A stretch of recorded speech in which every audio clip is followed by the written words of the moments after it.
Soit avec vous. Et avec votre esprit. Évangile de Jésus-Christ selon saint Marc.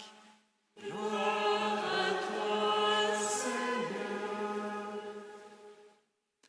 En ce temps-là, Jésus se rendit dans son lieu d'origine, et ses disciples le suivirent.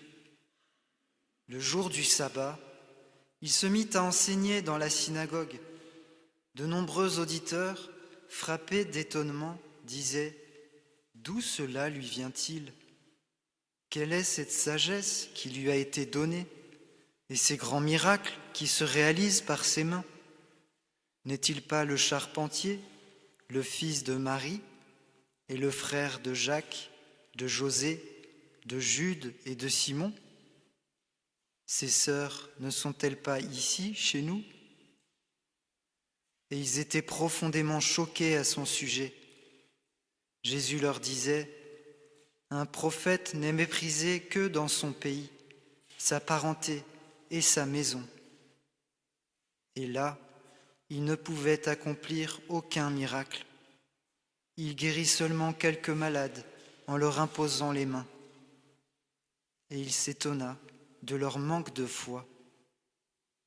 Alors Jésus parcourait les villages d'alentour en enseignant. Acclamons la parole de Dieu. Louange à toi, Seigneur Jésus.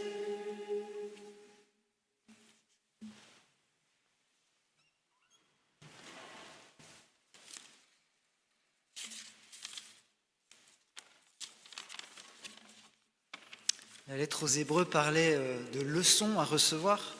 Il semble que Jésus, ici, enseigne que nul n'est prophète en son pays, mais plus particulièrement pour nous, il y a peut-être une leçon différente.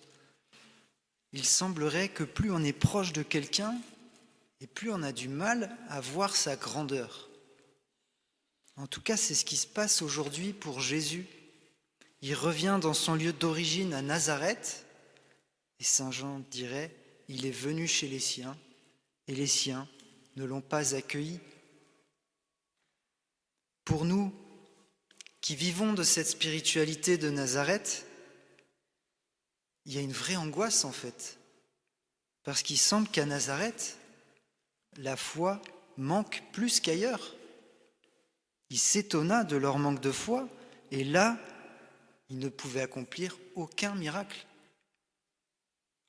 Il semble que grandir aux côtés de Jésus, bien le connaître, peut faire obstacle à notre foi. Luc dit même, dans le passage parallèle, qu'ils ont voulu le précipiter du haut d'une falaise. Nathanaël avait raison. De Nazareth, que peut-il sortir de bon ? Comment ça se fait ? Pourquoi cette opposition ? Pourquoi d'ailleurs Jésus s'étonne de leur manque de foi ? Et surtout, qu'est-ce que tout ça peut nous enseigner à nous, dans notre Nazareth quotidien ? Au premier abord, il semble qu'il y a à Nazareth une opposition entre deux types de familiarité. Vous voyez, une familiarité sensible, humaine, et puis une familiarité spirituelle. Une parenté selon la chair, et puis une parenté selon la foi. La famille de Jésus, sa chair, est mentionnée. Marie est citée, ses frères et sœurs aussi. Alors n'entendons pas que ce sont les enfants de Marie ou de Joseph. Non, entendons qu'ils sont parents. Ils ont du sang en commun. C'est une manière biblique de parler. La Genèse rapporte par exemple qu'Abraham dit à Lot « Surtout qu'il n'y ait pas de querelle entre toi et moi, entre tes bergers et les miens, car nous sommes frères. » Nous sommes frères. Or, on sait par ailleurs que Lot, c'était le neveu d'Abraham, le fils de son frère. Quoi qu'il en soit, Jésus invite à surpasser ce lien selon la chair, ce lien de fraternité. Souvenez-vous à Capharnaüm, il avait déjà pointé quoi ? La difficulté de passer d'une familiarité sensible à une familiarité spirituelle, qui est ma mère, qui sont mes frères, ceux qui font la volonté de Dieu. Celui-là m'est un frère, une sœur et une mère. Jésus ne rejette pas les liens de la chair, loin de là. Simplement, il place les liens spirituels au-dessus. Ils sont plus universels, ils sont plus forts. Mais c'est important, parce que ça nous dit que le lien établi par la foi tisse une vraie familiarité avec Dieu et par conséquent avec les autres. Et c'est ça le régime chrétien dans lequel nous entrons quand nous sommes adoptés par le baptême. Et le problème que l'Évangile met en évidence, c'est qu'une grande familiarité humaine, une grande proximité, peut en fait devenir un obstacle à notre foi. Si Jésus guérit peu de monde à Nazareth, c'est qu'il ne trouve pas ce regard de foi. Jésus s'étonne du manque de foi. Et vous me direz, il aurait pu le prévoir. Ben non. Jésus est surpris, vraiment. Parce qu'il n'est pas comme nous. Il ne peut pas prévoir. Il ne peut pas concevoir l'absence de la fermeture à la grâce. Il ne peut pas concevoir le mal, il ne peut pas l'anticiper ou le prévoir comme nous. Jésus vit dans une innocence originelle. Et donc il ne peut pas imaginer une vie fermée à la grâce. Jésus est étranger au péché. On se rend compte que finalement Jésus est un étranger à Nazareth, un étranger parmi les siens, et que son origine, son origine est ailleurs. La leçon à tirer, c'est que l'autre, même le très proche, a toujours une part de mystère, quelque chose, non pas de secret, mais de très profond. Quelque chose qui n'est pas incompréhensible, mais inépuisable à comprendre. Et ce mystère-là, il n'y a que la foi qui nous ouvre l'accès. Et la Vierge Marie est un modèle de ce point de vue-là. À Cana, quand Jésus réalise son premier signe, c'est Marie qui le provoque, au point que Jésus s'étonne de sa foi profonde. « Femme, qu'y a-t-il entre toi et moi ?» Marie aussi possède l'innocence originelle. Elle est entrée dans le mystère du tout autre. Du coup, avec Marie, les catégories de familiarité sensibles ou spirituelles qui semblent s'opposer, elles éclatent.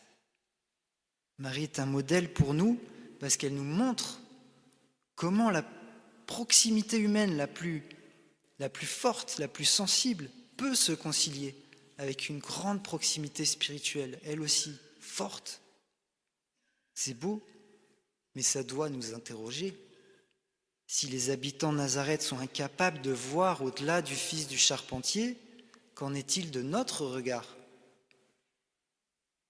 Difficile de voir le Christ dans nos proches. Comment reconnaître la présence de Dieu chez ceux que je côtoie quotidiennement, chez mon mari, chez mon frère, chez ma sœur, mon enfant? Pas simple. C'est peut-être même plus facile de croire à la présence divine dans le pain consacré ou dans la relique d'un saint que dans mon voisin. Il y a un dépassement à opérer. Il y a un saut par-delà les apparences. Et ça demande une vraie démarche de foi. Sinon, je limite le Christ parce que je limite les autres. Je crois les connaître. Ouais, je le connais par cœur. Ouais, je sais comment il va réagir. On croit tout connaître et on passe à côté de leur mystère. Porter un regard de foi sur nos proches, c'est comme changer de lunettes. Et vous savez, les pères du désert l'expriment déjà avec des croustillants d'histoires qu'on appelle les apophthegmes. Un jeune moine qui demande à un vieil abbé « Y a-t-il un saint parmi nous ?» Et le vieil abbé de répondre « Regarde autour de toi. » Le premier fer que tu verras est un saint. Vous voyez, il lui permet de changer de regard, de passer du regard sensible au regard de la foi. Et ça change tout. Je peux voir la sainteté chez mon frère, chez ma sœur, chez mon mari, chez mon enfant, mon parent. Et pourquoi pas? Si on commence à regarder comme ça, alors le miracle est possible à Nazareth. Des choses incroyables ou croyables justement peuvent se passer. Nous serons surpris de voir les signes de la présence divine dans nos familles, dans nos communautés. Des regards qui changent, des réconciliations inespérées, des relations qui s'apaisent. Une profondeur chez un tel que je ne connaissais pas jusque-là, ou bien un nouvel élan amoureux, ou le respect qui renaît. Oui, nous pouvons adopter ce regard de foi, et c'est un enjeu important pour nos relations familiales, pour nos relations communautaires, surtout pour nous qui prétendons vivre une spiritualité à Nazareth. Et il nous faut affronter cette difficulté de la banalité du quotidien. Il nous faut affronter ça, même si la proximité est grande, même si le mystère divin de l'autre semble davantage voilé, il y a une solution pour dépasser l'opposition qui se fait jour. Le Seigneur nous montre un refuge à Nazareth. Quel est ce lieu? Ce lieu qui croit que dans le plus proche, il y a la plus haute présence du Christ. C'est le cœur immaculé de Marie. Marie nous dit que le plus proche peut nous rendre proches de Dieu, à condition que nous acceptions que l'autre reste un mystère. Voilà ce qui peut sortir de bon de Nazareth. Voilà ce que Saint Joseph a accueilli dans la foi, malgré le mystère qui le dépassait, qu'elle portait et qu'il ne comprenait pas. Alors demandons-leur, demandons à Marie, demandons à Joseph de nous introduire dans ce mystère, de nous aider à accueillir dans le plus proche le moyen le plus sûr d'être en présence du Christ. Je crois que c'est une des plus belles manières dont le Christ vient réellement à nos côtés en attendant son retour parmi les siens. Et c'est le défi pour vous aujourd'hui, de regarder un proche comme si vous le voyiez pour la première fois. Contempler la part du mystère qu'il habite en lui. Et nous avons un moyen pour y parvenir. L'Eucharistie peut nous conduire à ce dépassement, à cette audace de notre foi. Dans quelques instants, le tout autre se fera le tout proche. Votre voisin sera porteur de la présence divine. Une manière de se préparer au retour du Christ, c'est peut-être d'apprendre à le reconnaître autour de vous, qui sait. Peut-être que vous avez un saint juste à côté de vous.